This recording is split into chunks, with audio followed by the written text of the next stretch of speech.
Have you ever wondered what life would look like if your dreams were actually achieved? I've spent 2 years asking over 1,000 people questions about life, trying to learn about what differentiates those who are happy and fulfilled from those who grow old with regrets. And one of the questions that has really pushed my research limits is this one. What is a goal that you set for yourself when you were younger that you never achieved? I've asked this question to hundreds of people, and 95% of them have a very clear answer about a goal that they wish they would have achieved. But only about 5% claim to achieve all of their goals. And over that time, I realized that the strategy the 5% use is exactly the same. So today I want to break down how you can change your life this year by using this secret method I've uncovered through the 5% of my 1,000+ interviews that I guarantee will blow your mind. So let's start with the interview that really launched this all, with a French couple who now live and work in Singapore. As soon as we started working, we had that plan in mind to just retire as fast as we could. Actually, in 2019, we went through this exercise, what would be our Nirvana life, our ideal life if we had no boundaries. And we defined it and realized that in order to achieve or to live that Nirvana life, this is the budget that we needed on a yearly basis. So how do you then live from passive income aligning to that budget? You push it to like a little bit to the extreme, but when you put budget of when you buy a camera or in your professional life, why don't you do the same in your personal life? This was the first time that I'd ever truly thought about getting extremely specific, not just about the money that you want to make, the amount, but also the life that you want to live. Now, one thing that I have learned over my years of interviewing all of these strangers is that most of the ones that have a lot of regrets have absolutely no idea what they want. Well, they might know what they want to do in life, what they want to do more of, they might know what they want to experience, but there's no detailed, explicit version of what those things actually are. A lot of people my age feel very lost in life. They feel like it's very hard to navigate their life, to figure out what they want to do. What would be your advice to those people? How do they figure their life out or piece it together? Well, I'm 70 and I feel very much like you do. I never really had any major goal. You regret that, not having a specific big goal? Well, at times I felt I should have had some goals, that were more explicit, because then you can, put your efforts at achieving it. And I sort of think like, well, maybe if I had them, I might have actually achieved them. Here's the truth. Most unfulfilled people pick their careers and then try to build a life around that. But most fulfilled people create their ideal lifestyle and then they pick a career that fits into that vision. If you want to change your life this year and you want to do it using a method that is proven to work, the very first step that you need to take is to craft your ideal lifestyle. So, there are 3 fundamental questions that you need to answer. Who am I? What do I want? And how do I get what I want? Now, one exercise that has been proven to instantly help find the answers to this takes literally 5 minutes to do, and the exercise is called current me versus future me. So let me show you how it works. First, you would split one piece of paper into 2 halves. Label the upper end current me, label the lower end future me, and then turn on some introspective music like what you're listening to right now. Put your phone away, and in a paragraph, write in as much detail as possible in the top box, the current me box, a description about who you currently are. So in here you would talk about your career, your relationships, your health, your ambitions, your goals that you have not achieved, regrets, mistakes, etc. And then in the lower box, write an extremely detailed vision talking about the same things, except this time you're talking about future you. So the information you write in both of the boxes should be so detailed that you could give it to a total stranger, they could read it and feel like they know exactly who you are. And then when you actually look at the 2 versions side by side, you realize they're not the same. And so you ask yourself, what do I need to do in order to bridge the gap? So in other words, what do I need to do to turn current me into future me? This exercise takes 5 or 10 minutes, but after the 5 or 10 minutes, it will give you so much mind-blowing clarity about what your ideal lifestyle really looks like, which is, like as I said earlier, something that 95% of people never do. So then, once you know who you are and you know what you want, what do you do next? So the whole idea is it starts off with a goal or a vision, then a commitment, and then the discipline to do the thing that's required to achieve that thing. But if you reduce what you need to do to the ridiculously small to start, you then build self-trust. You build a little confidence, you build a certainty, and you get a little momentum. But a lot of times people say, I want to make $1 million. I said, well, have you made 100 grand yet?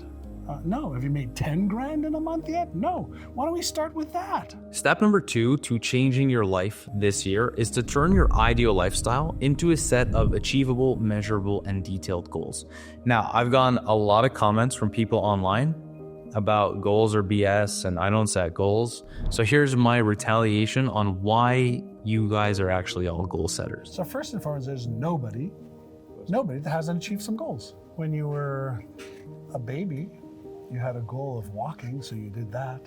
You know, when you were in school, you wanted to communicate, so you learned the alphabet and you learned language. You know, when you were a baby, you learned how to eat with a fork and a knife and spoon. You learned how to get dressed. So you have achieved goals already. Going back to the Singapore French couple's interview, they said that you have to get extremely specific, and then you work backwards from there. So the goal setting method that the 5% of interviewees I speak to, those people who have figured life out, is a method that I have developed, which I call backtrack. So the first thing you do is you make a goal specific and detailed and measurable. For example, a bad goal for the new year is I want to get in better shape. But a good goal would be I want to lose 10 pounds in 3 months. The specificity makes it easy for you to understand what achievement will actually look like. Now, most goals, from my interviews, people tell me they failed because people don't know what the achievement actually looks and feels like. What does it mean to be in good shape? There's a million ways that your body can look, but it's your job to make it make sense. And so once you get super specific on your goal, then you break it down. So you start by taking your big dream. Let's say in the current me versus future me exercise, you want to have a big goal of losing 10 pounds in 3 months.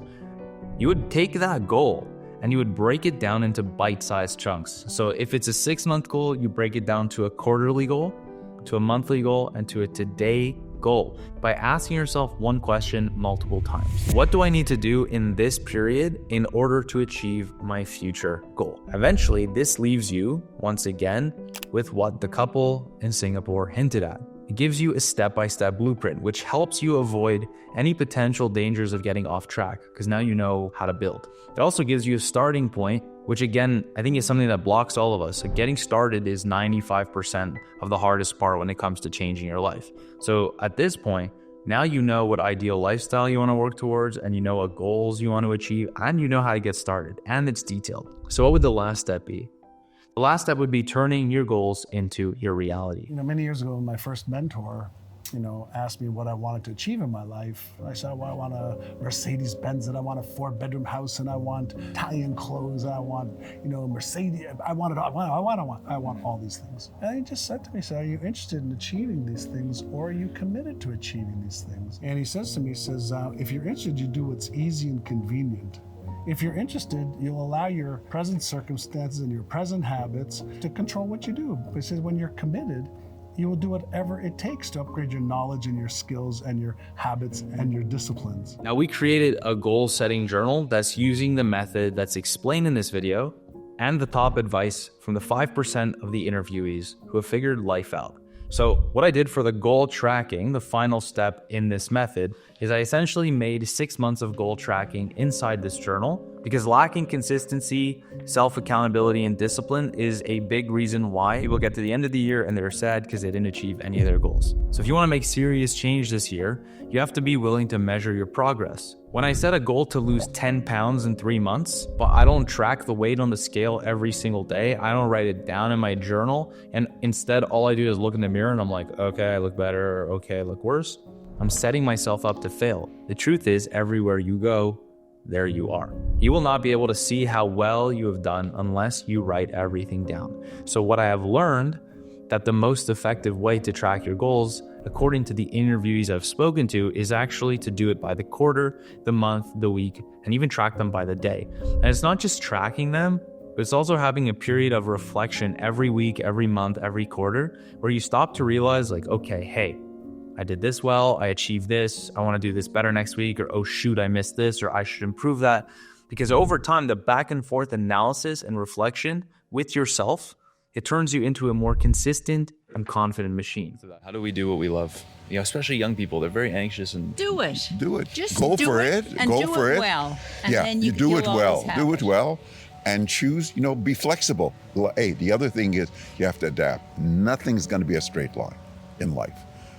The world around you changes, and you have to change. If you're not an adaptable person, you're never going to be happy, even if you have a good job. The truth is, this could be the year that you finally achieve all of your goals. But to do that, you have to understand what lifestyle you want to create, what specific, detailed goals are going to get you there. And you need to build an accountability, achievable tracker to help you get there. You can do all of that inside our goal setting journal, which contains the 3-step process I explained in this video based on life advice from over 1,000 interviews with older people. And you can check it out with a link in our description below. But regardless, remember that if you do not create your own ideal vision, someone else will assign it to you. And if you're unsatisfied with your current life, you still have time to take control back. You just need to start by understanding what the heck it is that would make you happier.